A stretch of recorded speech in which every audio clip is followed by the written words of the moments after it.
Hello everyone, সবাই কেমন আছেন? আশা করি সবাই খুব ভালো আছেন। সকলকে জানাই শুভ বিজয়া।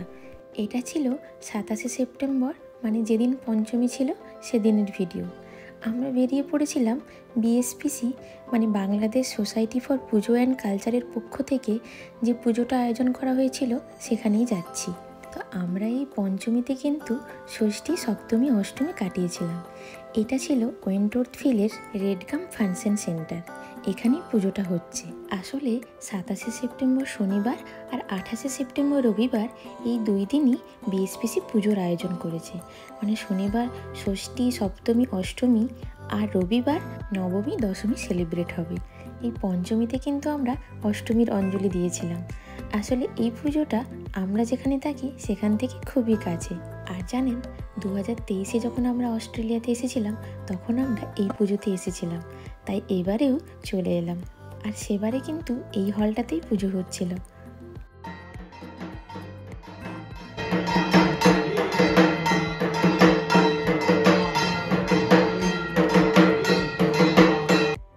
এসে দেখলাম পুজো শুরু হয়ে গেছে। আর এই যে মা দুর্গা দাঁড়িয়ে আছেন সপরিবারে। এই পুজোর কয়েকটা দিনের জন্য আমরা সারা বছর অপেক্ষা করে থাকি।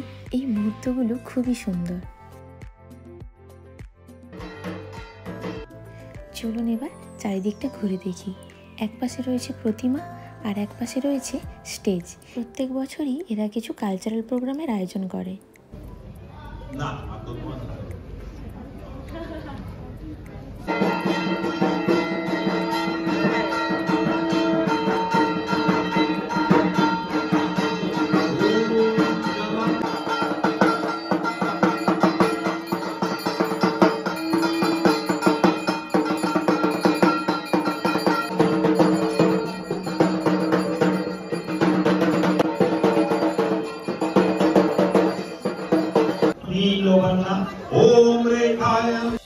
আরতি শেষ হলো, এরপর হচ্ছে হোম। আর এই হোমের পরে কিন্তু আমরা অঞ্জলি দিয়েছিলাম। আর অঞ্জলি দেওয়ার পরে এখানে শুরু হয়ে গেছিল প্রসাদ বিতরণ। শুরু হবে আমাদের সর্বশেষ অঞ্জলি শুরু হবে। সবাইকে আন্তরিক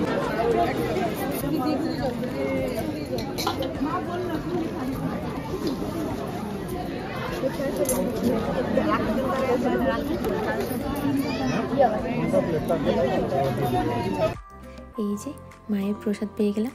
প্রসাদে অনেক কিছু ছিল, অনেক রকমের ফল ছিল, তারপর লুচি ছিল, সুজি ছিল, মিষ্টি ছিল, আর একটু খিচুড়ি ভোগও ছিল।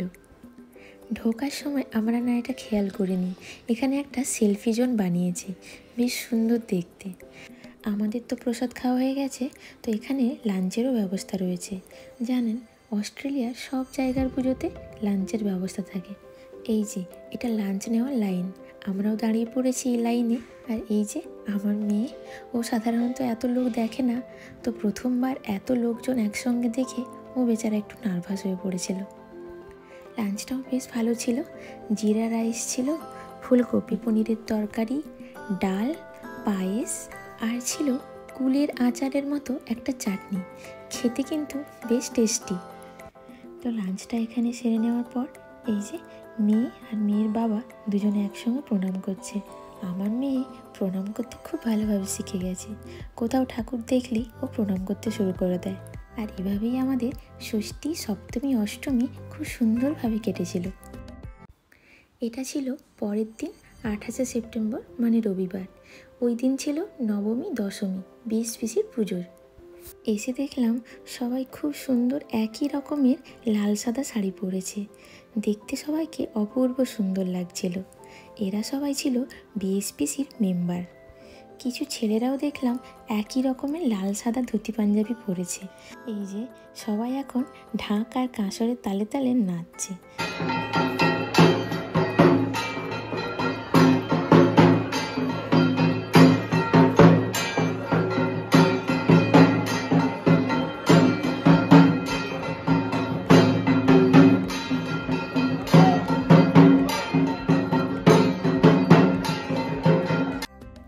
ওই দিনের পুজোতে আমাদের একজন পরিচিত কাপলের সঙ্গে দেখা হয়ে গেছিল।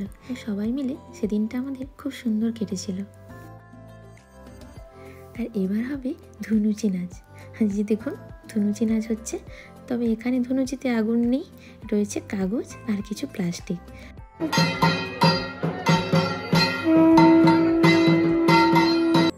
ওই দিনও কিন্তু লাঞ্চের ব্যবস্থা ছিল। আর এভাবেই আমাদের খুব আনন্দের সঙ্গে বিএসপিসির পুজোটা কাটলো। নেক্সট ব্লগে আপনাদের দেখাবো আর কোথায় কোথায় অস্ট্রেলিয়াতে পুজো দেখলাম। আপনারা সবাই ভালো থাকবেন, সুস্থ থাকবেন, বাই।